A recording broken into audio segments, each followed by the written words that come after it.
Hello friends, welcome to Honest Tutorial for your better understanding. Hello friends हम लोग हमारे आज के वीडियो के अंदर हम लोग डिस्कस करेंगे quorum of the meeting and the chairman of the meeting. तो सबसे पहले हम लोग डिस्कस करते हैं quorum of the meeting. quorum का मतलब क्या होता है? The presence of minimum numbers of members for a meeting is required for the legal validation of the meeting. यानी कि जो हम अगर मीटिंग को कंडक्ट करते हैं तो हमें मिनिमम कितने मेंबर्स वहाँ पे हाजिर होने चाहिए, यानी कि उनके कितने मिनिमम कितने लोग वहाँ पे प्रेजेंट होने चाहिए, तो उसको बोलते हैं quorum। The specified number of members is considered as the quorum for the meeting and has a legal impact. और जितने नंबर्स बोले गए, यानी अलग अलग प्रकार की कंपनी के अंदर अलग अलग प्रकार के, यानी कि quorum का जो नंबर्स जो होते हैं वो स्पेसिफाइड किए गए हैं। तो उतने लोग कम से कम वहाँ पे अगर एक मीटिंग होती है तो उसके अंदर हाजिर होने चाहिए। However, in the modern times, due to advanced technology of computer, internet, the presence of the directors through the video conference or audiovisual media is considered as their physical presence and treated as completion of their required quorum। यानी quorum के लिए जितने भी required लोग हैं उतने वहाँ पे हाजिर होने चाहिए। लेकिन अब जो ज़माना बहुत ही मॉडर्न हो चुका है और हमारे पास अभी एडवांस टेक्नोलॉजीज है, कंप्यूटर है, इंटरनेट है, तो इंटरनेट और कंप्यूटर के माध्यम से अगर कोई डायरेक्टर या मेंबर अगर मीटिंग के अंदर हाजिर नहीं हो सकता है, लेकिन वो एडवांस टेक्नोलॉजी को यूज़ करके अगर ऑडियो विजुअल या तो फिर वीडियो कॉन्फ्रेंस के द्वारा अगर उस मीटिंग को वो अटेंड करता है तो भी ये कोरम के अंदर उसकी, यानी कि जितने लोग हाजिर चाहिए उसके अंदर उसकी गिनती हो जाएगी। और यहाँ पे एक, यानी जो स्पेसिफिक नंबर हमने जो बोला गया है उतने लोग यहाँ पे प्रेजेंट गिने जाएंगे। तो फ्रेंड्स, ये कोरम क्यों जरूरी है इसको हम लोग समझते हैं। Importance in every meeting the presence of minimum numbers required is mandatory. यानी मिनिमम इतने लोग तो अगर मीटिंग है, अगर मीटिंग हम लोग किस लिए रखते हैं? मीटिंग हम लोग किसी चीज़ का डिस्कशन करने के लिए करते हैं, कोई डिसीजन हमको लेना है इसके लिए करते हैं। तो डिसीजन हम कब ले पाएंगे? जब इतने मिनिमम इतने लोग होंगे हाजिर, तो उन लोगों के साथ चर्चा करेंगे और चर्चा करने के बाद उसका एक कुछ रिजल्ट आना चाहिए। अगर दो ही लोग हैं और दो ही लोग मिलकर अगर बातचीत करके वो खत्म कर देते, अगर ऐसा हो सकता था, तो फिर मीटिंग करने की कोई जरूरत ही नहीं है, क्योंकि बोर्ड ऑफ डायरेक्टर्स है, अलग अलग शेयर होल्डर्स है, अलग अलग तरह की मीटिंग्स होती है। तो उसके लिए अगर हमें कोई डिसीजन पे अगर हमको पहुंचना है तो इसके लिए ही मीटिंग रखी जाती है। तो मीटिंग के अंदर यहाँ पे मिनिमम कितने लोग हाजिर होने चाहिए, वो उतने वहाँ पे प्रेजेंट होने ही चाहिए। तो जब भी, यानी मैंडेटरी है, कंपलसरी है कि मिनिमम जो मेंबर्स जो बताया गया है कंपनी एक्ट के अंदर उतने लोग तो उस टाइप की कंपनी के अंदर हाजिर होने चाहिए।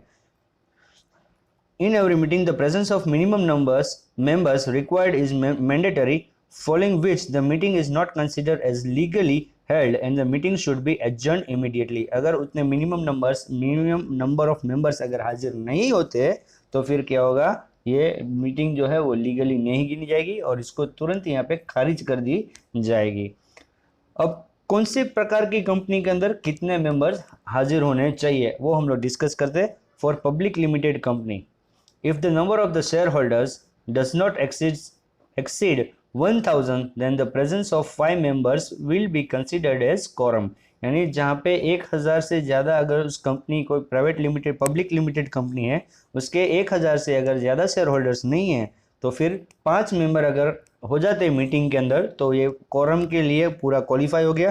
यानी 5 मेंबर हो गए तो हम लोग यहाँ पे मीटिंग को कंडक्ट कर सकते हैं। Next, the number of share holders is between 1001 and 2 up to 5000। यानी 1001 से लेके अगर 5000 तक अगर मेंबर्स है, 1001 से लेके 5000 तक के अगर मेंबर्स है, तो फिर इस कंडीशन के अंदर क्या होगा? इस कंडीशन के अंदर कितने चाहिए? The presence of 15 members will be considered as quorum. तो यहाँ पे इस कंडीशन के अंदर 15 मेंबर हाजिर होने चाहिए एज ए कोरम, यानी कि इतने लोग मिनिमम हाजिर होने चाहिए। If the number of shareholders exceeds 5001, then the presence of 30 members will be considered as quorum। और अगर जो कंपनी के अंदर अगर उसके 5001 से ज़्यादा अगर शेयर होल्डर्स है, तो ऐसी कंपनी के अंदर कम से कम 30 मेंबर्स उस मीटिंग के अंदर हाजिर होने चाहिए।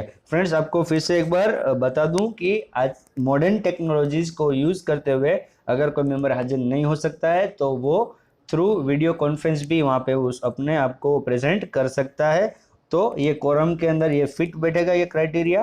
तो 30 मेंबर्स अगर इस तरह से भी हो जाते हैं तो वो मीटिंग को कंडक्ट कर सकते हैं। अब ये बात थी पब्लिक लिमिटेड कंपनी की। अब हम लोग चलते हैं प्राइवेट लिमिटेड की तरफ। तो प्राइवेट लिमिटेड कंपनी के लिए क्या है, the presence of 2 members will be considered as quorum. यानी अगर प्राइवेट लिमिटेड कंपनी है तो अगर सिर्फ 2 मेंबर भी अगर हाजिर हो गए तो फिर यहाँ पे क्या होगा, मीटिंग को ये लोग कंडक्ट कर सकते हैं। थर्ड पॉइंट है, if an adjourned meeting is reconvened and the required quorum not reached even after 30 minutes of the time specified in the notice, then present member can be considered as quorum and the meeting can be conducted with the approval of the board of directors। यानी कि अगर जो required quorum है, अगर notice के अंदर जो बताया गया उस टाइम के ऊपर अगर रिक्वायर्ड quorum जो है अगर वो प्रेजेंट नहीं हो पाता है और उसको जो टाइम पीरियड जो गया उसके बाद भी और दूसरी 30 मिनट अगर चली जाती है तो यहाँ पे जो कोरम तो हमारा यानी कि जितने लोग चाहिए थे उतने लोग प्रेजेंट नहीं हुए और 30 मिनट और भी टाइम चला गया है, तो अब एक अगर इसको मीटिंग को अगर आगे प्रोसीड करना है तो अगर बोर्ड ऑफ डायरेक्टर्स अगर इसी मीटिंग को अगर अप्रूवल देती है, यानी कि बोर्ड ऑफ डायरेक्टर्स मिलके अगर डिसाइड करते और ये अप्रूवल देते हैं तो फिर ऐसी कंडीशन के अंदर ये मीटिंग हो सकती है, अदरवाइज ये मीटिंग नहीं हो सकती है। The above provisions are not applicable to company headed by only 1 person. यानी कि जो सिंगल पर्सन कंपनी जो है उसके अंदर ये रूल्स लागू नहीं पड़ते हैं। Now the next point we are going to discuss about the chairman of the meetings. Friends आप देख रहे हैं ऑनेस्ट ट्यूटोरियल और मैं हूं अकरम शेख। अब हम लोग बढ़ रहे हैं हमारे चेयरमैन ऑफ द मीटिंग्स के पॉइंट की तरफ। तो पहले हम लोग देखते हैं मीनिंग क्या है इसका, chairman of meeting. The person selected by the members to conduct the proceedings and management of the meeting known as chairman. यानी जो पर्सन को सिलेक्ट किया गया है, जो पूरी जो मीटिंग होने वाली है उसका पूरा मैनेजमेंट करने के लिए उस पर्सन को बोलते हैं chairman. Now who is chairman and how is appointed? The appointment of chairman for the meeting, the chairman is appointed by the members to conduct the proceedings of the meeting. यानी जो chairman जो है उसका appointment members ही करेंगे। उसको क्यों हम लोग चेयरमैन बना रहे हैं, मेंबर्स क्यों बना रहे हैं? क्योंकि जो प्रोसीडिंग्स जो मीटिंग जो है उसको प्रॉपर वे के अंदर वो मीटिंग कंडक्ट होनी चाहिए, इसके लिए एक चेयरमैन को अपॉइंट किया जाता है। A meeting held without a chairman is considered to be illegal and hence it is mandatory to appoint one. यानी अगर कोई मीटिंग में कोई चेयरमैन अगर नहीं है, अपॉइंट नहीं किया गया है, तो वो जो मीटिंग होगी वो उसको इलीगल गिना जाएगा। इसलिए एक चेयरमैन को अपॉइंट करना यहाँ पे कंपलसरी है, यानी कि मैंडेटरी है। Generally the head of the directors conduct work as chairman of the meeting. Generally क्या होता है, जो हेड ऑफ द डायरेक्टर जो होता है वही चेयरमैन का काम करता है। The chairman holds the management of the meeting. जो चेयरमैन होता है वही पूरा मीटिंग का पूरा मैनेजमेंट करता है। The chairman has to ensure that the functions of agenda should be conducted properly according to agenda। यानी कि जो भी चेयरमैन को ये देखना है, इंश्योर करना है कि जो फंक्शंस जो हो रहा है, यानी कि जो भी मीटिंग के अंदर काम हो रहा है वो एजेंडा के अंदर जिस तरह से डिसाइडेड था उस एजेंडा के मुताबिक ही वो काम हो रहा है कि नहीं, उसको यही चीज़ को ध्यान रखना है। And the decision should be taken after proper discussion and debates and the resolution should be passed in a proper manner. और ये हमने अगर मीटिंग कोई रखी है तो हमें एक प्रॉपर डिसीजन के लिए ही हमने ये मीटिंग रखी गई है, तो उसको ये भी ध्यान रखना है कि हमें जो भी डिबेट करना है, जो भी डिस्कशन करना है वो एक तो टाइम पीरियड के अंदर हो जाना चाहिए और उसका कोई एक प्रॉपर रिजल्ट भी आना चाहिए, यानी कि उसको बोलते हैं रिजोल्यूशन को ठीक तरह से यानी कि वोटिंग करा के इसको हमें अपना रिजोल्यूशन को पास भी करवाना है। तो हमें पता चलेगा कि हम जिस चीज़ के लिए डिसीजन के लिए हम लोग ने मीटिंग की थी तो हम जो उसका क्या नतीजा निकला कि हाँ हमें ये काम करना है या नहीं करना है, उससे हमको ये डिसीजन यहाँ पे मिल जाएगा। If any director is not willing to work as chairman or any director does not appear within 15 minutes after prescribed time, then present members may select anyone amongst them as a chairman। अगर कोई director willingly यानी खुद से अगर मना करता है कि भाई मुझे डायरेक्ट चेयरमैन नहीं बनना है, या तो कोई डायरेक्टर है जो कुछ 15 मिनट तक अगर जिसको हमने चेयरमैन अगर अपॉइंट किया है और अगर वो 15 मिनट तक अगर वो मीटिंग के अंदर नहीं आता है तो फिर जितने भी प्रेजेंट मेंबर्स जितने भी है यानी कि जितने लोग वहाँ पे मीटिंग के अंदर हाजिर है उसमें से ही वो लोग किसी एक को अपॉइंट करेंगे as a chairman. Thus he has to play an important role the above provisions however do not apply to the single person company, यानी कि चेयरमैन जो है उसका बहुत ही इंपॉर्टेंट रोल है एक मीटिंग के अंदर, और ये जो प्रोविजंस जो है मीटिंग के अंदर यानी एक चेयरमैन को अपॉइंट करना ये मैंडेटरी है। ये प्रोविजन सिंगल पर्सन कंपनी जो होगी उसके अंदर ये लागू नहीं होता है। तो फ्रेंड्स हम लोग अभी आगे बढ़ते हैं, क्वालिफिकेशन क्या होना चाहिए चेयरमैन का। A chairman is the leader of the meeting, chairman meeting का एक लीडर होता है। He has to conduct the meeting with the due care, has to monitor that the proceedings should be conducted as per the agenda and resolutions be passed accordingly, यानी उसका यही main काम है कि जो भी मीटिंग जो हो रही है वो एजेंडा के मुताबिक चलनी चाहिए और उसका एक रिजल्ट आना चाहिए, यानी कि एक रिजोल्यूशन उसके अंदर वो भी पास करवाना पड़ेगा इसको। Therefore he must possess sufficient experience of conducting of meeting, यानी इसके लिए इसके पास एक जो बोलते हैं कि क्वालिफिकेशन में क्या होना चाहिए, तो एक तो इसके पास पूरा नॉलेज होना चाहिए मीटिंग किस तरह से कंडक्ट करते हैं, और उसके पास उसका अनुभव यानी कि एक्सपीरियंस भी होना चाहिए।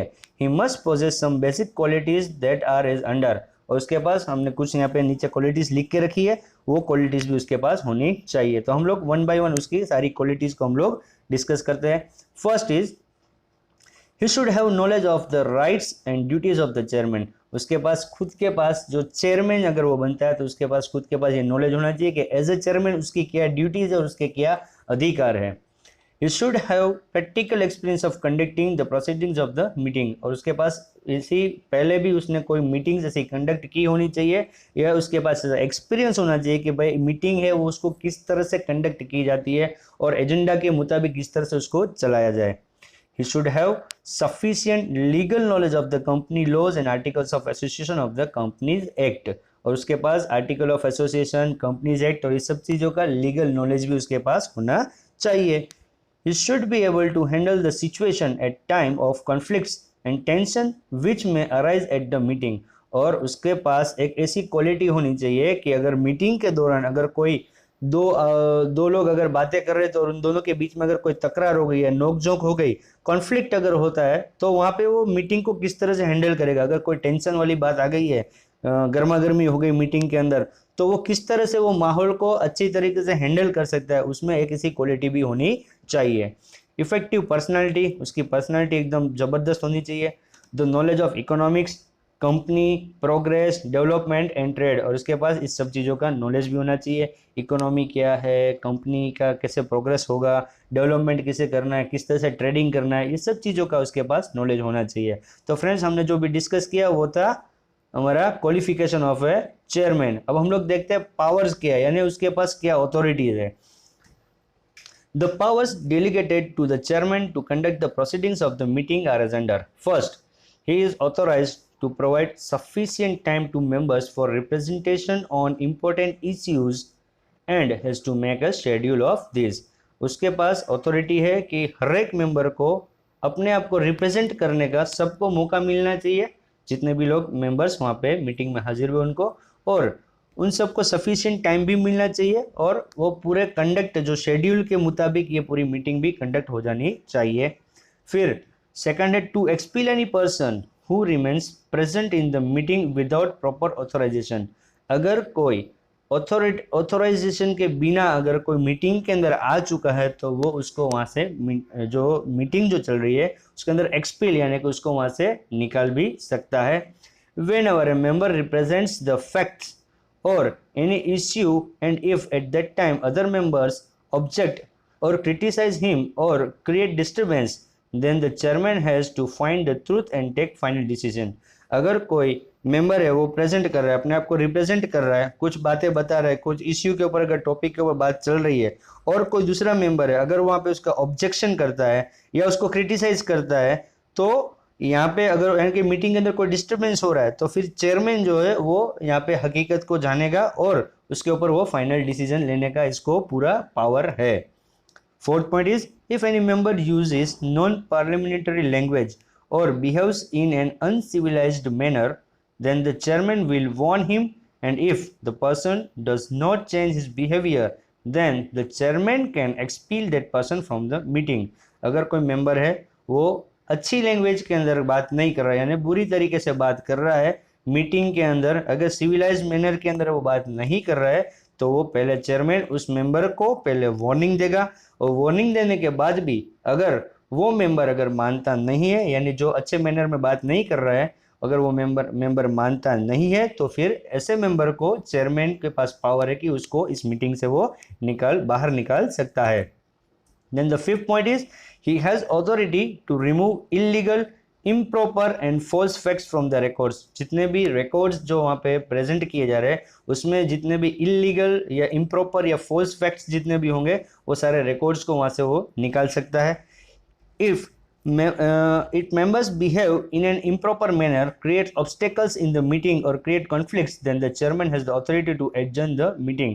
और अगर मेंबर्स जो है वो अच्छे मैनर्स के अंदर अगर बिहेव नहीं कर रहे हैं और बहुत ही ज़्यादा जो मीटिंग जो हो रही है उसके अंदर बहुत सारी बाधाएं ला रहे हैं अगर, और उसको प्रॉपर डिसीजन जो हमें मीटिंग जो रखी है वो डिसीजन लेने के लिए, लेकिन एक डिसीजन के ऊपर पहुंचे नहीं, बहस के ऊपर बहस चली जा रही है, तो ऐसे टाइम के ऊपर ये यहाँ पे मीटिंग को खारिज भी कर सकता है।